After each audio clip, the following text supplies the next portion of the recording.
नमस्कार, आपके साथ मैं हूं समीर अब्बास। देश और दुनिया की तमाम अहम खबरों के साथ हाजिर हैं हम। शुरुआत कर रहे हैं अहम खबर के साथ। रूस की जंगी तैयारी को लेकर एक बहुत बड़ी खबर आ रही है।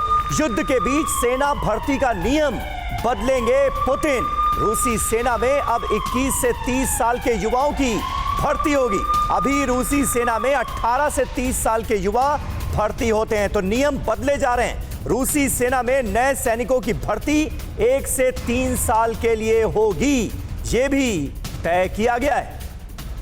मनीष झा हमारे सहयोगी इस वक्त हमारे साथ फोन लाइन पर जुड़ चुके हैं। मनीष, किस वजह से नियमों में यह बदलाव किया गया है? इसके पीछे रूस का मकसद क्या है? बिल्कुल समीर, देखिए सबसे बड़ी बात तो यह है कि जब पिछले साल मोबिलाइजेशन रूस में हुआ और उस भर्ती प्रक्रिया में तमाम खामियां आई, रूस के अंदर भी काफी विरोध के स्वर हुए।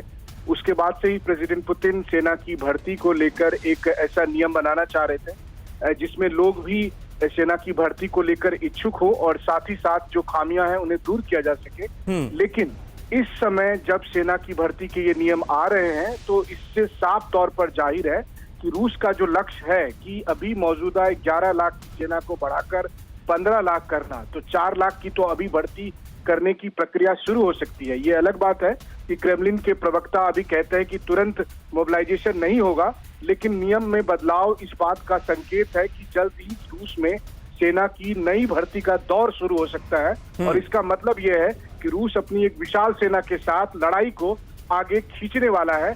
ये नियम जो आने वाले हैं ये इसी बात का संकेत दे रहे हैं। और थोड़ा बहुत ऐसा लगता है कि अग्निवीरों की तर्ज पर इनकी भर्ती हो रही है, क्योंकि कहा यह गया है कि जो नए सैनिकों की भर्ती होगी वो 1 से 3 साल के लिए होगी। मनीष, बिल्कुल सही कहा आपने। इसे एक तरह से आप रूस का एक अग्निवीर स्कीम कह सकते हैं कि इसमें सेना की भर्ती को 1 से 3 साल के लिए करने का प्रावधान है।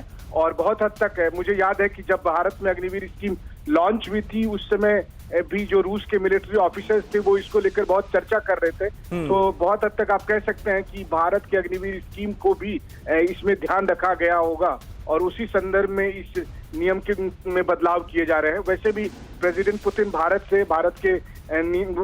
की व्यवस्था से बहुत प्रभावित हैं, तो मुझे नहीं लगता है कि अग्निवीर स्कीम को सोचते समय उनके मन में ये बात नहीं रही होगी। ठीक है, बहुत बहुत शुक्रिया मनीष आपका इस ताजा जानकारी और अपडेट के लिए। तो यूक्रेन से जंग के मद्देनजर रूस का यह अहम फैसला, जहां पर सेना में भर्ती के नियम बदले गए।